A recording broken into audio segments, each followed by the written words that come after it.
Hello everyone. आज के इस लेक्चर में हम जो है वो अपना सी प्लस प्लस का फर्स्ट प्रोग्राम को देखेंगे कि किस तरह सी प्लस प्लस में प्रोग्राम लिखा जाता है, उसकी बैकग्राउंड और उसके सिंटेक्स के ऊपर गौर करेंगे और उसके जो एक एक लाइन के ऊपर एक एक सिंबल्स हम यूज़ करते हैं उसको देखने की और समझने की कोशिश करेंगे।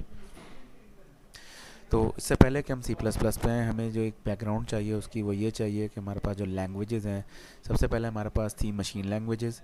ठीक है, मशीन लैंग्वेजेस क्या थी? मशीन लैंग्वेजेस वो थी जो आपके पास directly readable by the machines थी, यानी कि वो 010101 के ऊपर बाइनरी फॉर्म के अंदर होती थी। उसके लिए जो है ना हमें रीड करना या हमें अंडरस्टैंड करना ऑफ कोर्स मुश्किल होता है, रिमेंबर रखना मुश्किल होता है। बिल्कुल इसी तरह जिस तरह अगर हम बात करें 8 की, तो 8 तो हमें याद हो जाएगा, लेकिन अगर हम इसे 32 बिट में कन्वर्ट करें तो हमारे पास ये जो है वो 0 0 0 0, ये आपके पास 8 बिट्स हुई। और सिमिलरली हम इसको फर्दर अगर कंटिन्यू करें तो 0 0 0 0 1 0 0 0। तो ये हमारे पास 32 बिट्स हो गई। 32 बिट्स में 8 इस तरह लिखा जाता है अगर हम इसको इस डायरेक्शन में पढ़ रहे हैं। ठीक है, इस तरह आप 32 बिट्स को लिखते हैं, 32 बिट्स में 8 को लिखते हैं, तो ऑफ कोर्स हमें ये याद रखना मुश्किल होता है। तो ये मशीन के लिए यही ज़बान है। तो फिर हमारे लिए क्या सेकंड सोल्यूशन आया कि असेंबली लैंग्वेज बनाई गई। असेंबली लैंग्वेज में हमारे पास क्या आसानी थी कि हम अब्रीविएशंस इस्तेमाल करते थे, और अब्रीविएशंस हमारे जो थी वो उस मदद से हम हार्डवेयर को यूज़ करते थे। और हम एक ट्रांसलेटर इस्तेमाल करते थे जिसको हम कहते थे असेंबलर। असेंबलर क्या करता था कि जो एब्रीविएशंस हम लिखते थे उन एब्रीविएशंस को कन्वर्ट करता था लैंग्वेज के अंदर, मशीन लैंग्वेज के अंदर, ताकि हम उसको एग्जीक्यूट कर सकें। ठीक है, then comes high level languages. High level languages की अगर हम बात करें तो हाई लेवल लैंग्वेजेस में से हमारे पास है C plus plus, Java, Python, C sharp, visual basic and so many more. सारी लैंग्वेजेस आपकी हाई लेवल लैंग्वेज में आती हैं।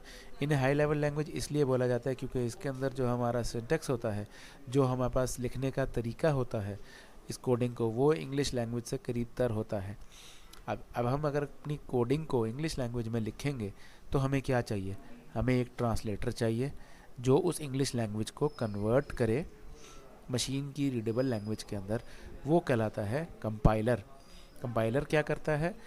हमारा जो हमने कोड लिखा, जो हमने कोड टाइप किया जो कि इंग्लिश लैंग्वेज के करीब करीब था, उसको कन्वर्ट करने के लिए कि मशीन भी उसको पढ़ सके, मल्टीपल फाइल्स जो उसको कन्वर्जन के लिए इस्तेमाल होनी है उन सबको कंपाइल करके उसको कन्वर्ट किया ताकि मशीन उसको रीड कर सके मशीन रीडेबल लैंग्वेज के अंदर। ठीक हो गया? Of course this takes a lot of time. अगर जितना बड़ा कोड होगा उतना ज़्यादा टाइम लगेगा। तो उसके लिए फिर हमारे पास एक और उसके अंदर हाई लेवल लैंग्वेज के अंदर एक और उसमें बाइफरकेशन है कि हम इंटरप्रेटर प्रोग्राम्स इस्तेमाल करते हैं। इंटरप्रेटर वो होते हैं जिसके अंदर आप डायरेक्टली जो है वो मशीन में कन्वर्जन हो जाती है और कंपाइल करने में इतना टाइम नहीं लगता। कंपाइल टाइम उसके अंदर बहुत ज़्यादा रिड्यूस हो जाता है। ठीक है, इंटरप्रेटर प्रोग्राम्स की एग्जांपल्स हमारे पास, जिस तरह हम जावास्क्रिप्ट या पीएचपी की अगर हम बात करें कि हम वेबसाइट प्रोग्रामिंग के अंदर जो पीएचपी वगैरह बनाते हैं, स्क्रिप्ट्स लिखते हैं, वो आपकी कंपाइल करने की ज़रूरत नहीं होती। ठीक है, ये हमारे पास कुछ जो है ना वो बेसिक्स हैं। और इसमें से हमें क्या चीज़ समझ में आती है कि असेंबलर्स जो कि आपके कन्वर्ट करते हैं your abbreviations to your machine language. Then we have compilers जो कि हमारी हाई लेवल लैंग्वेज को कन्वर्ट करते हैं मशीन लैंग्वेज के अंदर। And then we have interpreters कि अगर आपके पास हाई लेवल लैंग्वेज जो है वो डायरेक्टली उसको कन्वर्ट कर सकें हम without use of any middle language, यानी कि कोई और फाइलें हमें नहीं चाहिए उसको कन्वर्ट करने के लिए, कोई और प्रोग्राम्स हमें नहीं चाहिए उसको कन्वर्ट करने के लिए, तो फिर हम इंटरप्रेटर यूज़ कर सकते हैं। सो मूविंग फॉरवर्ड, ये हमारा एक फ़र्स्ट प्रोग्राम है सी प्लस प्लस का। इस प्रोग्राम को अगर हम देखें तो हमारे पास जो है वो है, इसको हम कहते हैं हेलो वर्ल्ड प्रोग्राम, क्योंकि हमारे पास हेलो वर्ल्ड यहाँ पे लिखा हुआ है। ठीक है, यहाँ पे हमारे पास हेलो वर्ल्ड लिखा हुआ है तो हम इसे कहते हैं हेलो वर्ल्ड प्रोग्राम। ठीक है, राइट। सो इसको अगर हम देखें स्टेप बाय स्टेप तो हमें सबसे पहली चीज़ क्या समझ में आती है कि ये किसी तरीके से लिखा हुआ है, कि एक फ़िक्स रूल्स को फॉलो करते हुए लिखा हुआ है। तो जो प्रोग्रामिंग के अंदर जो फ़िक्स रूल्स फॉलो करते हैं उनको हम कहते हैं सिंटेक्स। उनको हम कहते हैं सिंटेक्स, कि ये प्रोग्राम जो है एक सिंटेक्स को फॉलो कर रहा है। ठीक हो गया? उसके बाद हमारे पास ये जो कोडिंग हमने लिखी हुई है, ये जो कोड पूरा हमने लिखा हुआ है, इस कोड को हम कहते हैं जब हम सेव करेंगे तो ये कहलाएगा सोर्स कोड। ये कोडिंग का सोर्स कोड है, ये प्रोग्राम का सोर्स कोड है या सोर्स प्रोग्राम है।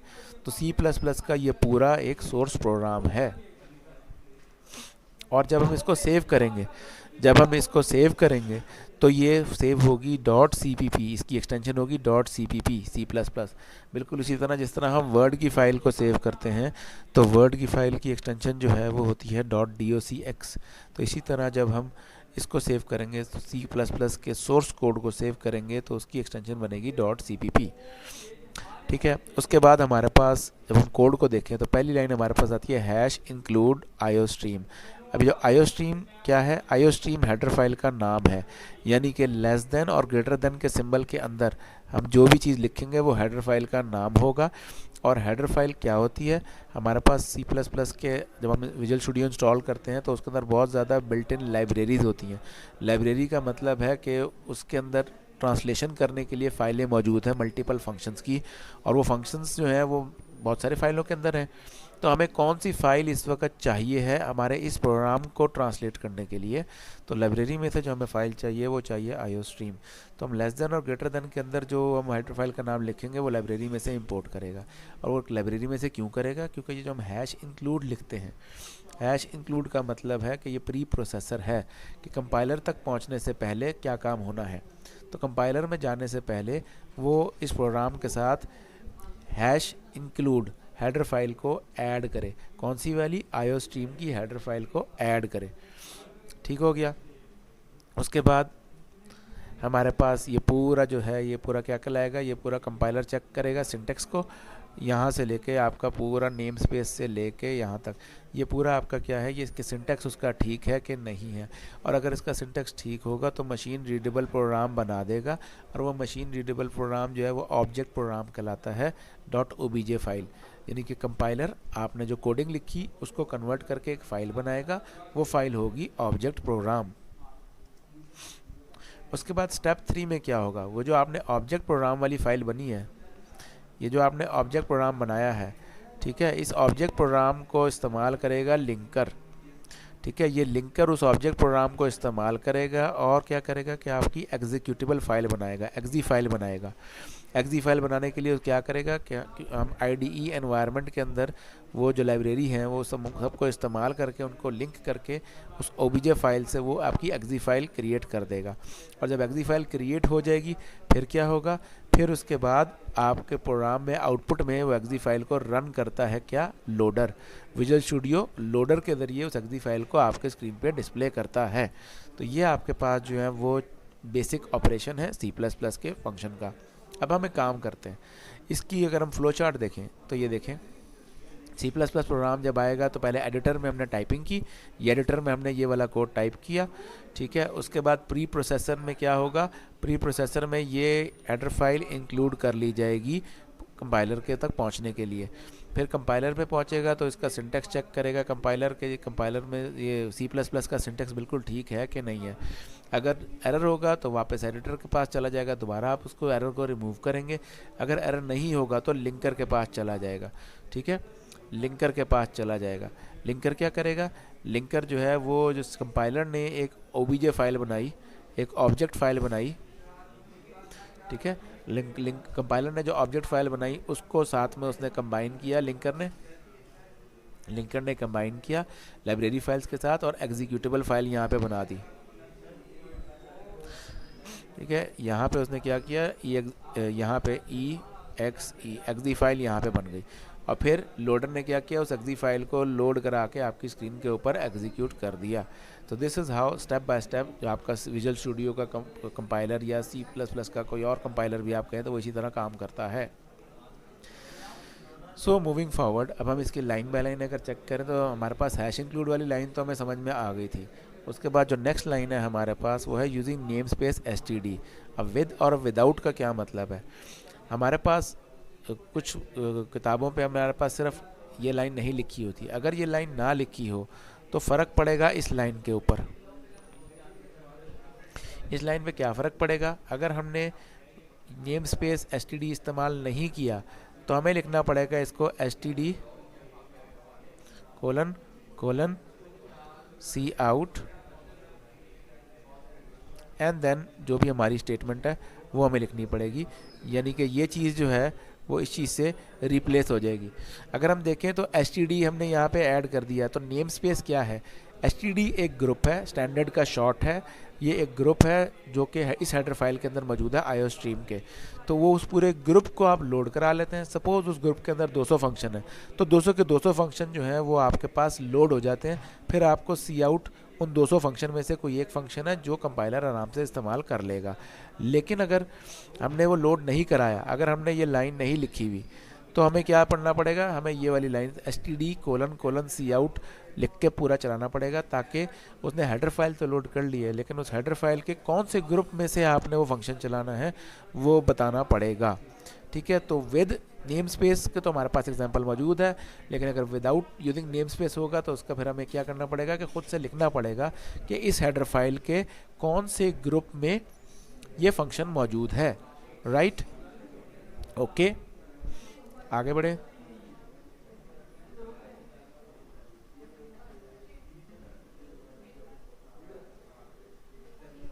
ओके, मूविंग फॉरवर्ड, हमारे पास अगला स्टेप आता है इंट मेन का। ठीक है, इंट मेन। अब इस फंक्शन के 3 पार्ट्स हैं। First part is the return type, कि ये फंक्शन जो है ये क्या चीज़ रिटर्न करता है। ये मेन जो है ये इसका नाम है और ये इसकी आर्ग्यूमेंट्स है। ठीक है, यानी कि कोई भी फंक्शन, मेन के फंक्शन के अलावा भी हम C++ में बहुत सारे फंक्शन बनाते हैं। कोई भी फंक्शन हम एग्जीक्यूट करेंगे तो उसके 3 पार्ट होंगे, उसका नाम होगा, उसकी रिटर्न टाइप होगी और उसमें जो आर्ग्यूमेंट आ रहा होगा। आर्ग्यूमेंट आने का मतलब है कि अगर इस फंक्शन को कोई दूसरा फंक्शन कॉल करेगा और कॉल करते हुए उसको कोई वैल्यू पास कराएगा तो वो यहाँ पे आएगी। ठीक है, और ये फंक्शन अगर वैल्यू को वापस भेजेगा तो उसकी डाटा टाइप ये होगी INT स्टैंड्स फॉर इंटीजर। तो वो उसकी रिटर्न टाइप जो है वो इस डाटा टाइप की होनी चाहिए है। मेन क्या है, मेन आपके फंक्शन का नाम है। और क्या है, C++ का कोई भी प्रोग्राम हो उसका सबसे पहला एग्जीक्यूटेबल फंक्शन जो है वो मेन का फंक्शन होगा। आप अपने C++ के प्रोग्राम में 100 फंक्शन भी बना लेंगे तो C++ हमेशा मेन के फंक्शन से एग्जीक्यूशन स्टार्ट करेगा। तो ये हमारे पास मेन का फंक्शन हो गया। Right, then we have what, हमारे पास कर्ली ब्रैकेट्स ओपन, यानी कि हमारी बॉडी स्टार्ट होती है कोडिंग की। Then we have C out, इसको काउट नहीं बोलना, सी आउट बोलना है। सी आउट का मतलब है C for console, O for output. Console क्या है, आपकी कमांड प्रॉम्प्ट की विंडो जो होती है वो कंसोल कहलाती है। तो आपका जो C++ का आउटपुट है वो कंसोल के ऊपर आउटपुट आता है ना, तो hence the term C out, console output. ठीक हो गया। Then we have stream input. अब ये जो आपके पास सिंबल्स हैं, 2 लेस देन के साइन एक साथ लगे हुए हैं, ये हमारा एक ऑपरेटर है। ये क्या कर रहा है, ये स्ट्रीम में इंसर्शन कर रहा है, यानी कि कंसोल जो है सी आउटपुट क्या है, एक स्ट्रीम, आपका जो स्ट्रीम है 0101 की एक पूरी सीक्वेंस है, वो सीक्वेंस जो है वो जाएगी आपके कंसोल के ऊपर और वो उसको आउटपुट करेगा। तो स्ट्रीम में इंसर्शन हो रही है। अच्छा, किस चीज़ की इंसर्शन हो रही है स्ट्रीम के अंदर, स्ट्रीम के अंदर इंसर्शन हो रही है इस पूरी चीज़ की, हेलो वर्ल्ड। हेलो वर्ल्ड हमारे पास एक स्टेटमेंट है जो हम एक स्ट्रिंग है जिसको हमने डबल कोटेशन के अंदर लिखेंगे। ठीक है, डबल कोटेशन में हमने लिखा तो वो उसको कन्वर्ट करेगा एक स्ट्रीम के अंदर, यानी कि बाइनरी फॉर्म में कन्वर्ट करके हमारे पास स्क्रीन पर डिस्प्ले करेगा दोबारा स्ट्रिंग के अंदर। ठीक है, तो ये हमारे पास हेलो वर्ल्ड आ गया। अब यहाँ पे हमारे पास है \n। \n को अगर हम गौर करें तो \n एक हमारी कहलाती है एस्केप सीक्वेंस। जैसे ही कंपाइलर को / दिखता है तो उसको पता लगता है कि अगला कैरेक्टर एस्केप सीक्वेंस है। तो वो एस्केप सीक्वेंस के लिए जो है वो अगला कैरेक्टर जो भी आप लिखेंगे उसके कोई ना कोई मतलब होगा। तो n का मतलब होता है न्यू लाइन, n का मतलब होता है न्यू लाइन, यानी कि ये नेक्स्ट लाइन, हेलो वर्ल्ड लिखने के बाद नेक्स्ट लाइन में चला जाएगा। ठीक है, then we have what, again जो है stream insertion, and then we have end L. End L मतलब end line, ENDL, end line. \n C language के अंदर इस्तेमाल होता था नेक्स्ट लाइन में या न्यू लाइन में जाने के लिए। एंड एल C++ में इस्तेमाल होता है नेक्स्ट लाइन या न्यू लाइन में जाने के लिए। और क्योंकि C++ के बहुत सारे फंक्शंस को भी इस्तेमाल करता है तो इसलिए हम इसको भी इस्तेमाल कर पा रहे हैं। Then we have semicolon. Semicolon जो है वो क्या है हमारे पास, स्टेटमेंट टर्मिनेटर। ठीक है, ये जो है आपके पास ये है स्टेटमेंट टर्मिनेटर। कंपाइलर को ये बताता है कि हमारी स्टेटमेंट फिनिश हो गई है। अगर हम ये नहीं लिखेंगे तो कंपाइलर के सिंटेक्स में एरर आ जाएगा। अगर हम यहाँ पे एंटर दबा दें, स्पेस बार दबा दें, जितने मर्जी इस पर एंटर दबा दें, उससे फ़र्क नहीं पड़ेगा कंपाइलर को। कंपाइलर उसको रीड नहीं करता, कंपाइलर के लिए वो इनविजिबल होता है।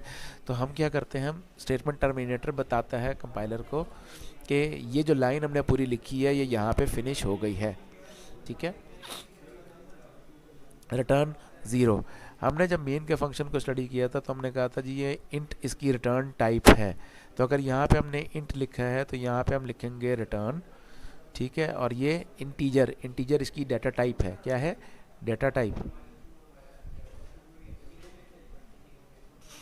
इंटीजर इसकी डाटा टाइप है। तो रिटर्न के आगे हमने 0 लिखा हुआ, 0 एक इंटीजर है। हम यहाँ पे 50 लिखें, 100 लिखें, 10,000 लिखें, कुछ फ़र्क नहीं पड़ता, बस सिवाय इसके कि ये इंटीजर होना चाहिए। ठीक हो गया। नेक्स्ट हमारे पास जो चीज़ आ रही है वो ये 2 फॉरवर्ड स्लैश हैं। 2 forward slash single line comment होते हैं। हम मल्टीपल लाइन कमेंट्स भी यूज़ कर सकते हैं, उसे हम आगे फ्यूचर वाली वीडियोस के अंदर चेकआउट करेंगे। डबल फॉरवर्ड स्लैश का मतलब होता है कि हम जो है वो एक सिंगल लाइन कमेंट इस्तेमाल कर रहे हैं। और कमेंट्स का इस्तेमाल क्या है, कमेंट का इस्तेमाल ये है कि अगर हम कोई कोडिंग कर रहे हैं और बाद में फ्यूचर में हम उसे देखना चाहें और हमें याद ना हो कि ये लाइन हमने क्यों लिखी है, तो हम यहाँ पे कमेंट्स लिख देते हैं। कमेंट्स वो चीज़ होती है जो कंपाइलर के लिए इनविजिबल होती है, कंपाइलर को नहीं दिखती है, वो हमारे लिए होती है। हम अपनी याददाश्त के लिए, अपनी याद दहानी के लिए, फ्यूचर के लिए हम क्या करते हैं कि इसके अंदर कमेंट्स इंसर्ट कर देते हैं अपनी लाइन्स के अंदर। Then we have terminator close, अपना कर्ली ब्रैकेट क्लोज, यानी कि आपके पास बॉडी फिनिश हो गई आपके C++ के प्रोग्राम की। एस्केप सीक्वेंस की अगर हम बात करें तो हमारे पास \n हमने देखा न्यू लाइन के लिए था, \t। जिस तरह हम माइक्रोसॉफ्ट वर्ड में या पावर पॉइंट में हम टैब का बटन दबाते हैं तो उससे हमारे पास 8 स्पेसेस आगे चला जाता है हमारा कर्सर। सिमिलरली अगर हम C++ के अंदर भी \t लिख देंगे तो हमारा जो कर्सर है जो स्क्रीन पर डिस्प्ले कर रहा है वो 8 स्पेसेस आगे चला जाएगा। \r C++ के आउटपुट में जो एक ब्लिंकर होता है, जो एक कर्सर होता है जो ब्लिंक कर रहा होता है हमारे आउटपुट के ऊपर, उसको हम कहते हैं कैरेज। तो उस कैरेज को अगर हमें वापस कॉलम नंबर 1 पे लाना हो तो \r इस्तेमाल होता है। \a एक साउंड जनरेट करता है आपके कंप्यूटर में से, तो हम अपने C++ के प्रोग्राम में अगर साउंड हमें जनरेट करनी हो तो हम \a इस्तेमाल करते हैं। \\, अगर स्क्रीन के ऊपर हमें \/ प्रिंट कराना हो यूजिंग आवर प्रोग्राम तो हमें 2 दफ़ा \/ लगाना पड़ता है। सिमिलरली अगर हमें स्क्रीन के ऊपर सिंगल कोटेशन डिस्प्ले करानी हो आउटपुट के ऊपर तो हमें \/ सिंगल कोटेशन लिखनी होती है, और अगर डबल कोटेशन डिस्प्ले कराना हो हमारे आउटपुट के ऊपर तो हमें \/ डबल कोटेशन लिखना होता है। तो इस वीडियो में हम यही कवर करते हैं। नेक्स्ट वीडियो में इंशाल्लाह हम इससे आगे चलेंगे। Thank you very much.